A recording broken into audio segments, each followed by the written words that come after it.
देश की राजनीति में आज दो अंतर्राष्ट्रीय घटनाएं एक साथ बड़े सवाल खड़े कर रही है। पहली एप्स्टीन फाइल में प्रधानमंत्री नरेंद्र मोदी का नाम आने को लेकर उठे दावे और दूसरी अमेरिका में अडानी समूह से जुड़ा कानूनी मामला। अब इन दोनों के बीच अचानक से भारत अमेरिका ट्रेड डील की घोषणा होती है। हैरानी की बात यह है कि इस डील का ऐलान भारत में नहीं बल्कि अमेरिका में अमेरिका के पूर्व राष्ट्रपति डोनाल्ड ट्रंप करते।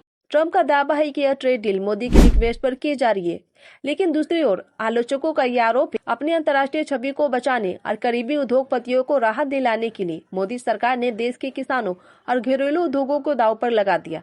बताया जा रहा है कि इस डील के बाद अमेरिकी किसानों के उत्पाद भारतीय बाजार में खुले तौर पर बिकेंगे, जिससे भारत के किसान, छोटे व्यापारी और स्थानीय इंडस्ट्री सीधे नुकसान में आ सकती है। इतना ही नहीं, ट्रंप ने यह भी कहा कि भारत अब रूस से तेल नहीं खरीदेगा बल्कि वेनेजुएला और अमेरिका से तेल खरीदेगा।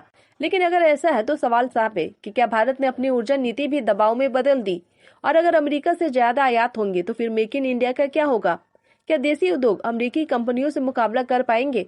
हालांकि विपक्ष का आरोप है कि यह ट्रेड डील भारत की आत्मनिर्भरता नहीं बल्कि आर्थिक सरेंडर की तरफ इशारा करती है, क्योंकि ट्रेड डील में किन शर्तों पर सहमति बनी, भारत ने क्या दिया और बदले में क्या मिला, देश जानना चाहता है। संसद जवाब मांगती है, क्योंकि यह फैसला सिर्फ सरकार का नहीं, भारत के किसान, उद्योग और भविष्य की पीढ़ियों का है।